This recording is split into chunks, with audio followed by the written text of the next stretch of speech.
I am Ted Montgomery, and I'm involved with men's Bible study, a life group, and also a facilities team here at the church. This morning I'll be reading from John 9, 1 through 14. As he passed by, he saw a blind man from birth, and his disciples asked him, "Rabbi, who sinned, this man or his parents, that he was born blind?" Jesus answered, "It was not that this man sinned or his parents, but that the works of God might be displayed in him. We must work the works of him who sent me while it is day. Night is coming when no one can work. As long as I am in the world, I am the light of the world."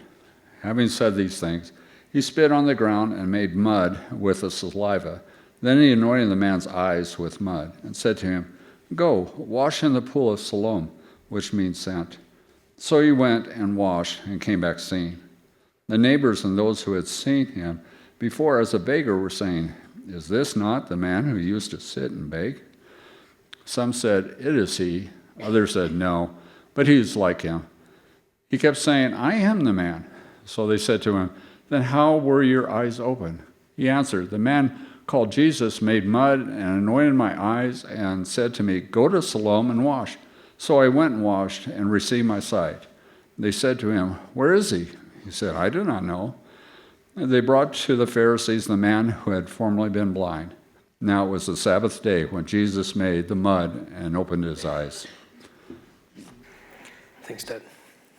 Well, one of the things that I've been really convicted by lately is I don't feel like I've been doing a good enough job of drawing attention to who the new members of Calvary Bible Church are. That one of the things that we talk about as we go through the membership class is we say to be a member here is that we are committed. We're committed to the work that God is doing here. We're committed to being part of it to the best of our ability. And we're committed to each other, to helping one another to follow Jesus. Well, if we're committed to each other, well, how is it that we are to know who each other are?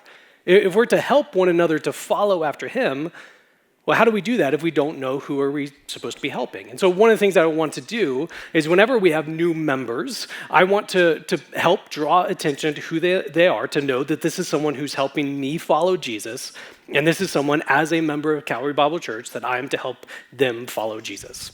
We have two membership classes throughout the year, and sometimes we have people who want a little bit of time to see, is this truly a place that I want to be a member of, to commit to? And so sometimes we'll have new members trickle in over time.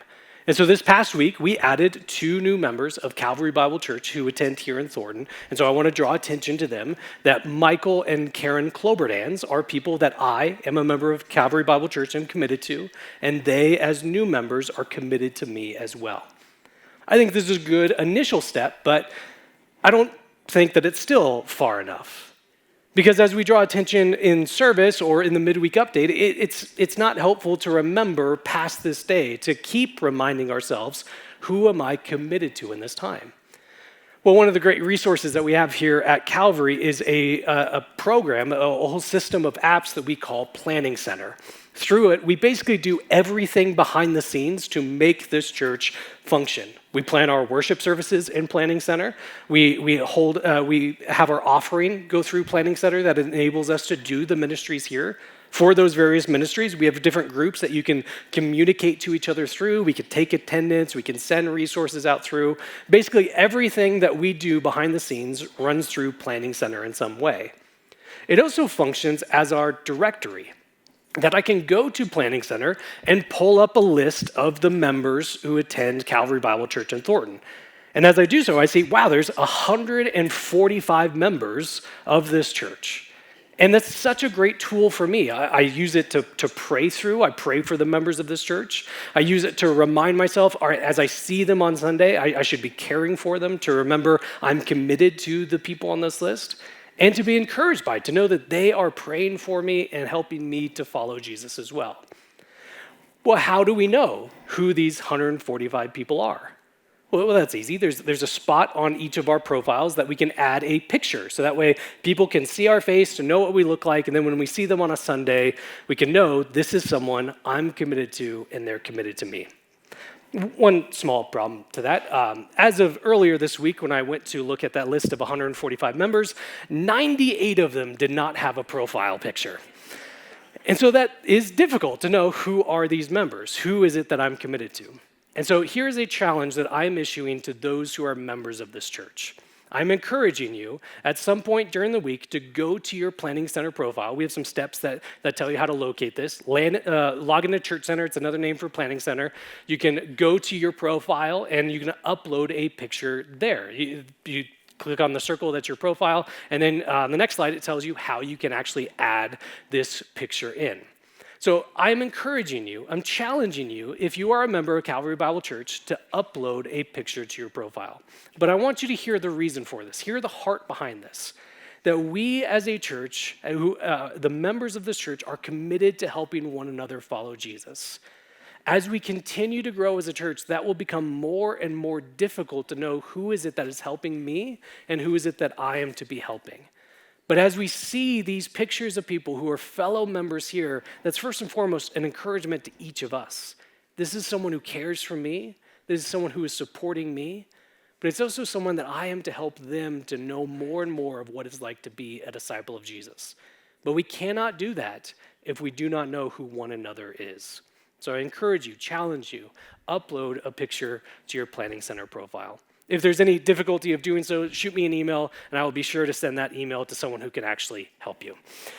All right, let's jump into the text, though. We are in our last week of the Gospel of John in 2025. We're going to pick it up in January in chapter 10, but that means that we have all of chapter 9 to cover this morning, and that's quite a bit to go through.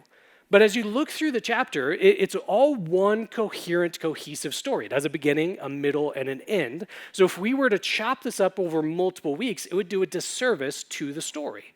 But also, as you read through the story, it's compelling. It's a beautifully written story. There's so much tension. There's this back and forth to it. There's this incredibly merciful healing that Jesus does in the story. There's humor to it. There's so much that goes on in John chapter 9 that if we split this over multiple weeks, we would miss the beauty of the story. Now, here's the hard part with that.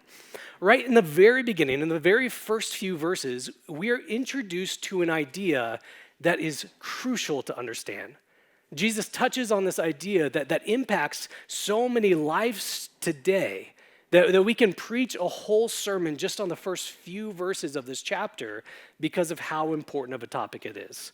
So I don't want to do a disservice to the story itself, but I don't want to miss an opportunity to touch on something that's so important to understand. But I think that as we do so, as we look primarily at the first few verses of this chapter, it can help us understand the flow of the story a little bit better, the impact of the story a little bit better. That as we look at John chapter 9, it addresses three key questions that we ask. The first is, why do we suffer? Second is, what is then our hope? And third is, so how do we live? Why do we suffer? What is our hope? And so how do we live? And we see that, especially the answer to that first question, as we look at how John chapter 9 begins. Let me reread verses 1 through 3 for us. It says, as he, this is Jesus, passed by, he saw a man blind from birth. And his disciples asked him, Rabbi, this is teacher, who sinned, this man or his parents, that he was born blind? And Jesus answered, it's not that this man sinned or his parents, but that the work of God might be displayed in him.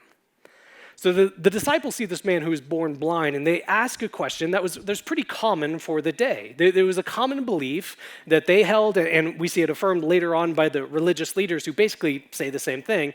It was a common belief that what you get out of life is what you put into life. So if you are turning away from God, if you are sinning, then you are going to have a life that's full of hardship and difficulty. But if you are following God well, if you turn to him, then things are going to go well for you. You're going to be blessed. It's going to be an easy life. It was a common belief of the time. Now, the hard part with that is what goes back to what we were talking about last week, that Jesus says that all who, save for those who are saved by God, are slaves to sin, this compulsion to turn away from him. And so if we're saying, who are the people who are getting difficulty and hardship now in this life? Well, we'd have to say it's everybody. Because all sin, all turn away from God. For whom are the people that life goes well and they get blessed? Well, nobody is deserving that blessedness. All sin, all turn away from God. And so it's difficult, in fact impossible, to make a one-to-one correlation between someone's behavior, someone's ability to follow God, and the events that they go through in their life, whether those are good or bad. Certainly, God speaks of giving blessing to those who follow him, and he speaks of holding all accountable, to judging all wrongdoing, but we don't often see that within this lifetime. Those are ultimate languages. And so the idea that we can tell from someone's circumstances of life of how well they're following God, well, that's foreign to the Bible. In fact, that's an entirely different belief system. That's called karma. And Jesus says there's no place for that within following him. Now, I think this is important to talk about because this has a way of slipping into even modern Christian understanding. It has a way of showing up in how people understand what they're going through. I'm having a really hard time. Things are going really difficult for me. What is it that I did to deserve this? What is it that I did to cause this? That karma has this way of blending in with Christianity like it's a chameleon, and there's no place for that within Christianity. Or on the other side of that, it's this idea of, well, things are going really well for me. And that must be because I go to church on Sundays, I'm reading my Bible all the time, I'm in all those Bible studies. And while those are good things to do, that's never a guarantee as the outcome of it. Christianity is not put the quarter in the slot and you get yummy treats at the end of it. We're never guaranteed that within this life. And what we see instead is that there's never an ability to see within this lifetime if what the circumstances, good or bad, that someone is going through is related to their ability, what it is that they deserve. And so this man is here and he's born blind. He's been suffering this way since birth. And what Jesus is saying that it's not possible to say that his individual suffering is because of his individual sin. That when brokenness comes into this world, it has the capacity to break everything indiscriminately. And that always comes with the question of why? Why is it this way for some and this way for other people?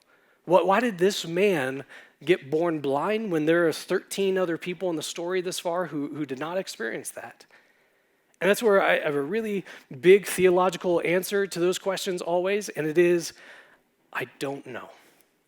I have no idea. It's a mystery as to why brokenness comes this way to some and not to others. And that's hard for us to wrap our minds around. We like to have some sense of control, some sense to make sense of it all. And so it's tempting to be able to say, well, I'm going through difficulty because of this right here. This is what caused it. Or things are going well for me because I've been doing these good things. There's a sense of control. There's a sense of answering the mystery. We don't like the mystery. But is God so feeble that we can coerce him to work in whichever way we want, for good or bad, by our own actions? No, not at all.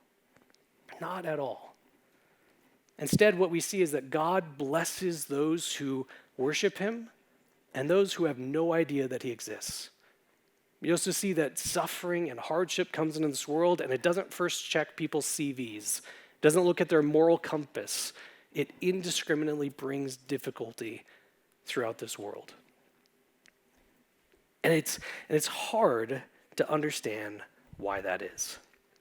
If you've been around Calvary throughout this past year, you might have noticed that this has been an unprecedented year of growth, of numerical growth, that we've had more and more people coming to this church. And it's awesome, it's exciting. We get to see more and more of the work that God does through people's lives as there's just more people around. But with that as well, comes more and more stories of difficulty, more and more hardship, more pain and sorrow and suffering that people are enduring. And that's really hard. It's really difficult to see the ways that people have been enduring the difficulties of this world. And to add on top of that, to have nothing that makes sense of it. Why is it that when the church gathers around one person to pray for them as they have this health scare, to get good news coming back of words like remission or the test came back negative or positive, whichever one is the good one in this case, That things have been going really well for them, but when the church gathers around another person to pray for them, we don't get that news. Why? Why is it that when this couple, this relationship, this marriage goes through something that could break them, that could dissolve this marriage, destroy it, but they come out on the other side stronger because of it? And yet there's this other relationship who went through something similar and almost immediately ceased to exist, let alone the other relationships that have never needed to go through something like it. Why? Why is it that there are some who've been searching desperately for work, that they really want to work, they want to work hard, they want to earn their way, but it's been month after month of not finding something, when other people found a job quickly, a dream job, right out of the blue, or others who've been able to work in the same place for decades without interruption? Why? Why is it that some families seem to have 6 kids instantly, but we waited 7 years for one? And then there's other couples who look at our waiting and say, man, I wish it was only 7 years. I wish we could have had a stop to our waiting. And my answer always is, I don't know. I don't know. But don't be like the disciples in the story. Don't try to find out who to blame. Don't figure out who is the cause or who's at fault for it, because Jesus says that's not what it is. But instead of just leaving us in the questions of, I don't know why this is happening, he helps to give us the hope that we have that's found in him. Because while I don't know why you're going through what you're going through, whatever that might be, I don't know why this is happening, but I do know what will happen. I do know the source of hope that we can have no matter the hardship that we are going through. And we can get to that in the very way that Jesus does this particular healing. Let me pick up the story in John 9, verse 6. And having said these things, he, this is Jesus, spit on the ground and made mud with the saliva. And he anointed the man's eyes with the mud and said to him, go wash in the pool of Siloam, which means sent. And he went and washed and came back seeing. Now, I think we can be honest with each other here and say, this is gross. And it's also unnecessary. Like, we've seen Jesus heal just by his very words. Like, he doesn't even need to be around people. And he says, yeah, this guy's healed already. Go back home and you'll see that to be true. And so why does he now spit into the ground and make mud with that saliva and then put that on this man's face? It seems entirely unnecessary. And I think that's a good question. When something is unusual or peculiar, we're to ask, why is this recorded in this way? Why does Jesus do this particular thing?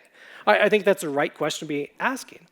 I think there's an answer that we can give to it, but I will preface it by saying it doesn't mean it's less gross or less weird, but I think there's a reason why Jesus does this particular thing. Because what Jesus is doing in this way to bring healing, this restoration to this man, he is using the dirt, the ground that's in front of him to do this work. I think that's supposed to make us recall something from the Old Testament, like John does all the time. Because when you go back to the book of Genesis, when God is creating everything, he is doing so just by the power of his word. He says, let there be this particular thing, and that thing just shows up. Now, there's a difference when God creates humans, and we get to that in the retelling of the creation of humanity in Genesis chapter 2. That what God does in creating the first humans is he goes to the ground, and he forms Adam from the dust. And we're supposed to see in that this really intimate, this really personal, this relational way that God is close to humanity in their making, to show that they are entering into this closeness with God that is so needed for them. And so when Jesus goes to the ground that's in front of him to do this work that he's doing, entirely unnecessary, I think it's supposed to make us recall our very creation, the very way that God makes people. But Jesus isn't here making something brand new. Jesus isn't creating eyes or creating something new that's never been seen before. He's instead addressing a need that this man has. Well, I think it goes to what we see after God created humans. That after forming them from the dust, from the dirt, that we see from that humans turned away from God. And the story goes that sin enters into the world, and all suffering and sorrow and hardship and brokenness and impairments come from that very moment. So when we look at the life of this blind man, we don't say his sin caused his suffering, but we do say sin causes all suffering. Sin enters into the world, and that's what leads to humanity being less than what they were meant for, less than what they ought to have been. That the impairment that this man has is not because of his sin, but it's certainly because of sin in this world. And so what Jesus is doing is addressing that very thing. God created humans to be with him. As sin enters, that's no longer possible. So why has Jesus come? Jesus has come to show salvation. Jesus has come to point us back to God. Jesus has come to enable us to be the people we were always meant to be. In that perfect relationship with God, where there was nothing broken, nothing that pulled us away from him, nothing that impaired or brought sorrow or hardship, Jesus has come to recreate humanity to be who they were always meant to be, to restore us to who we were always meant to be. And we see that as we understand the flow of this story. I mean, think about it from the perspective of this man. He was born blind. He's never been able to see before. He wouldn't know what the color red is. He wouldn't know his parents' faces. He wouldn't know if the food that was given to him while he was begging was good or was rotten, let alone the fact that he had to be begging because he couldn't work, he couldn't see. This is a man who's been suffering, enduring hardship since birth. And the disciples have the audacity to ask, who caused him to deserve this? Who made this happen? Who's at fault for this? And Jesus' response is, why would anyone be at fault for this? What could he have done to cause this while other people did not deserve this very same thing? Now, sin enters this world, brings suffering and sorrow, but God works to restore all people, bringing us back to him. And that is the very work that Jesus is doing here.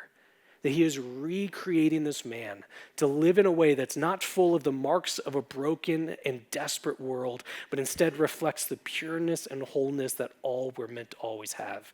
Jesus demonstrates by using the very substance that humanity was created from to show how he is recreating this person to be who he was always meant to be. And we see that the work of Jesus is doing that exact same thing. He is the God who sees the sorrow of this world that humans are enduring, that we were never meant for, and so he comes to join with them. He sees humans that are going through the hardships of this world that was never the design, and so he joins in with humanity. He sees people that are going through all of the difficulties of life that were never meant to be there, and so Jesus comes to take those very same things away. That this process of restoration that he does, this recreating work that he does, we're supposed to link it with how humans were made. Jesus is saying, I am bringing people back to who they were meant to be. That's the very same thing that we see at the end of the Bible. That the work that Jesus accomplishes in Revelation 21 speaks to this very idea. It says, then I saw a new heaven and a new earth. For the first heaven and the first earth had passed away, and the sea was no more. And I saw the holy city, New Jerusalem, coming out of heaven from God, prepared as a bride adorned for her husband. And I heard a loud voice from the throne saying, behold, the dwelling place of God is with man. He will dwell with them, and they will be his people. And God himself will be with them as their God. He will wipe away every tear from their eyes, and death shall be no more. Neither shall there be mourning, nor crying, nor pain anymore, for the former things have passed away. Why do they need to pass away? Because they're not what we're meant for. They're not in the design. These are not things that we were ever meant to know. But when sin comes into the world, it brings all that pains, all that brings sorrow. But the work of God is here. And he said to who was seated on the throne, behold, I am making all things new. This is what Jesus has come to do.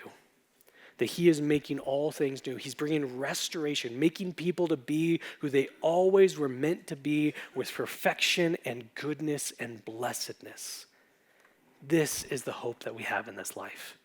That when we know the work that Jesus has already begun doing, the work that Jesus will fully and finally do when he comes back, that is the source of our hope in life. And as people who are full of this hope, the certainty of what Jesus has done and what will do, that's what enables us to live the life that we have now. You and I will continue to go through difficulty and hardship. How do we make it through that? I mean, we know what's coming. We know hard things are coming. How do we make it through what we know will be difficult to navigate? Well, it's only when we know what is ultimately coming. That suffering will never have the last word. That suffering is on a shot clock. It will go away. It will cease to exist because Jesus has come to make us as the people we were always meant to be. That is the hope that we have now. It's the hope that this blind man experienced, that he was sitting there, never being able to see before in his life. But when he was confronted with Jesus, it changed everything. You and I were like that blind man, unable to see, unable to make sense of the difficulty of this life, unable to know what's the purpose of it, what's behind it. And so oftentimes we just point fingers. This must be the cause. This must be the reason. But instead we see Jesus, the God of the universe, join in with us and begin this restoration, this recreating process. And that is the source of our hope. So if that is our hope, how then do we live now? How do we live through all that is hard, all that is difficult? How do we live lives now in response to that hope? Well, I think it looks a bit like the little bit of a life that we get to see from this man after his healing. I said I don't want to do a disservice to this story because it's such a beautiful story, but here's where I need to inappropriately rush too quickly through it to get to the end. But what we see is after Jesus heals this man, things don't necessarily get better for him right away. This man is healed after never being able to see before, and then he meets his neighbors, the people who would have seen him every single day, and they say, well, this can't be the man that we've seen begging before. This must be someone else. And he says, no, it is me. It is me. And the crowd is amazed. They're surprised by this. The idea that a man who was born blind now is able to see. They've never heard of anything like that. I mean, maybe they've seen some miracle workers or they've read stories of how God worked in the past of being able to stop the process of becoming blind. But the idea of someone who was born blind who can now see, that's unprecedented. That's unheard of. Except for one place that was heard of. It was the expected sign of the Messiah. The Christ, the Savior of the world. The book of Isaiah speaks about this in chapters 35 and 42, that this would be the type of work that the one who would come to remake humanity would do. So the crowd gets excited. They take this man to the Jewish religious leaders to see, is this real? Has the Messiah come? Has the Savior of the world come? Is the hope that we have that enables us to endure finally arrived? And so they bring him in front of the religious leaders, and the religious leaders don't think it's true. I mean, for one, this healing was done on the Sabbath. So how can someone truly be from God if they're not following the rules that they think God has set? And so they're interrogating this man and eventually come to the conclusion of, well, it must not be real. It must not be valid. It's a hoax. He was never born blind. So they bring his parents in and say, was he really born blind? His parents are terrified. They don't want to get on the wrong side of him. They know they don't like Jesus, so they don't want to say something wrong. And so they're like, all we can confirm is that he was born blind. Anything after that, don't ask us. He's old enough, ask him. He's responsible, he's accountable, leave us out of it. And so they bring the man back in, and at this point, they are certain. They don't want to find out the truth anymore. They just want to confirm their assumptions. And so they say, Jesus was not a good guy. Prove that. Tell us again of how this happened. And I really like the humor of this man who was once blind. He asks them this question of essentially like, why do you keep asking me all these details? I've told you already. Do you want to hear because you want to follow him? You're just excited about following him, so that's why you want me to keep telling you the story? That makes him really angry. So they kick him out of the synagogue. Now, don't just hear that as you're not welcome to be here today. This means you're not welcome to ever come back. I mean, this man's having the best day of his life. He's never seen before. And now he's being told you're no longer welcome to worship your God in the way you think God has called you to. But the ever-merciful Jesus hears what has happened and seeks this man out. This is verse 35. Jesus heard that they cast him out, and having found him, he said, do you believe in the Son of Man? This is a title that Jesus uses to refer to himself. Do you believe in me? And he answered, "Who is he, sir, that I may believe in him?" And Jesus said to him, "You have seen him. It is he who is speaking to you." And he said, "Lord, I believe," and worshiped him. We said that the section that we've been in the Gospel of John is when we've just been waiting, desperately waiting for someone to acknowledge who Jesus is, to believe in him. We've had times where we've gotten close, where there's this crowd that seems to be following him, but then they fall away. Finally, we get to a man who sees Jesus for who he truly is. All it took was for him being blind to see him. He acknowledges Jesus, he worships him, not merely because of what he did for him, but he sees that this man, Jesus, this God, is worthy of his worship, worthy of his belief. And so this is the only worthy response. How do we live now? Well, we are people who continue to endure suffering and hardship in this life, not necessarily because of something that we've caused by our own actions, but because this world is not what it's meant to be.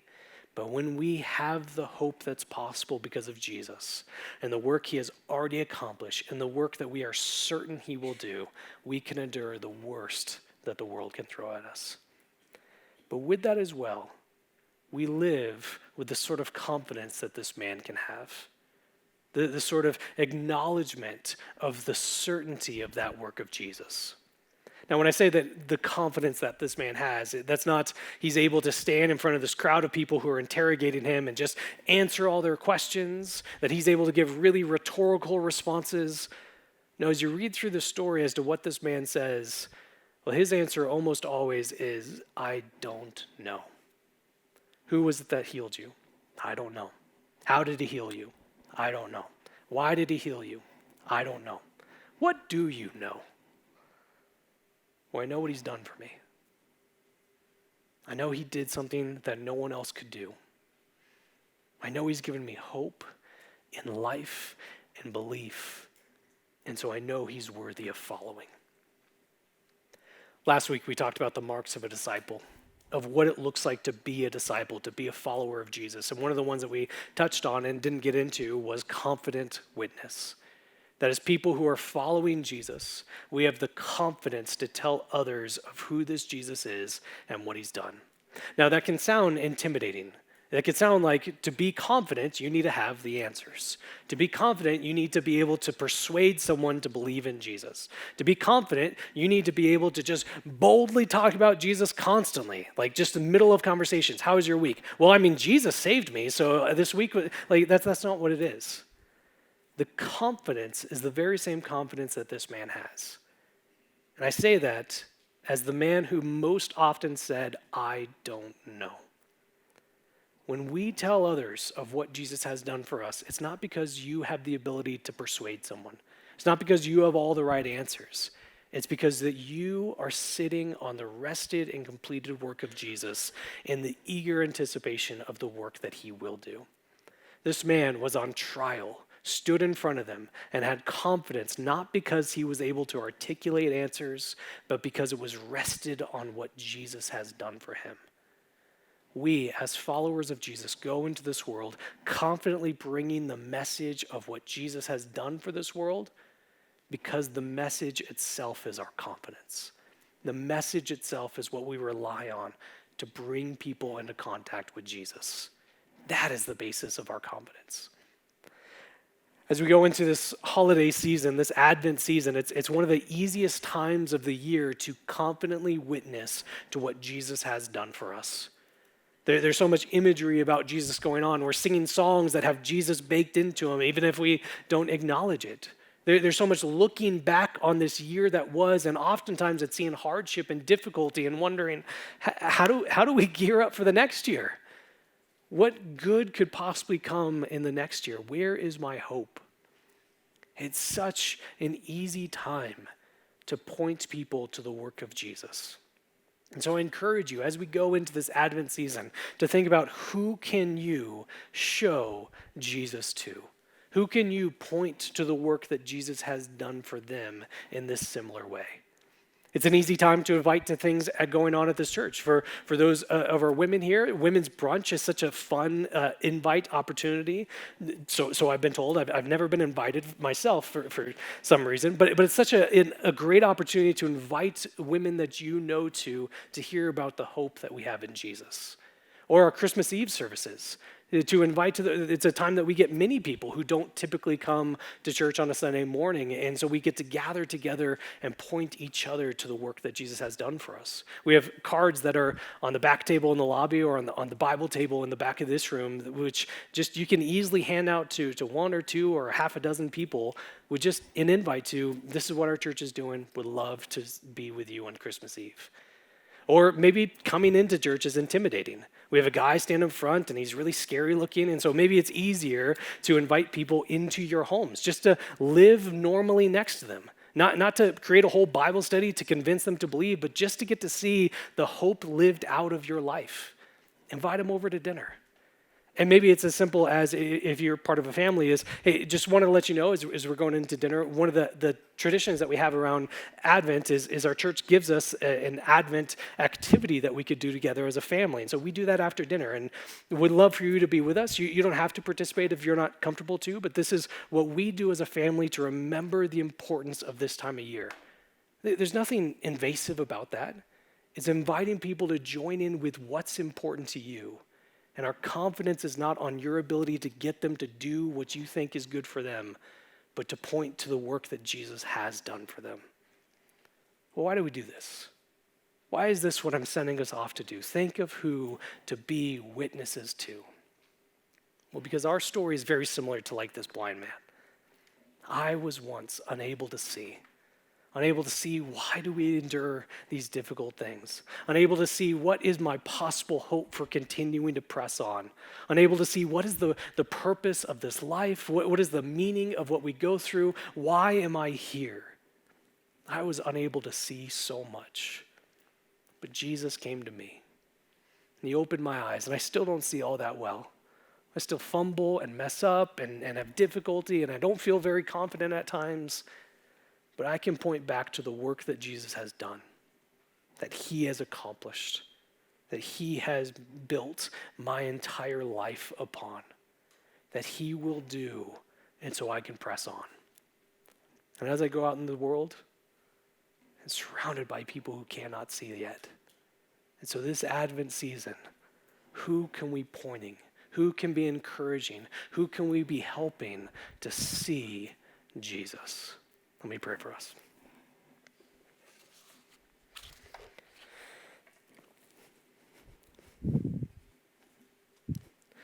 Father, going through this Gospel of John has been such a gift in August, September, October, and now through most of November. And what a joy it is that we are not calling an end to the Gospel of John. We're just pausing, that we get to be back in it, to be encouraged by the work that you've done. But we want to pause for this season. That Advent is a time that we look at your coming, that you have come into this world, and so we can know the certainty that you will come back, that you have begun the work of opening the eyes of the blind, and you will fully and completely recreate all of creation to be as it was always meant to be. What you began in your earthly ministry, we will see fully complete one day. And as people who rush from thing to thing to thing, as people who fill up our December calendars, we want to intentionally pause and say, remember. Remember where our hope is. Remember what's on the horizon. Remember what's coming. Because that shapes and changes how we live now. We are people of hope. We are people who have been given life, and we are people who help others to experience and know that same thing. So it's you and you alone we pray.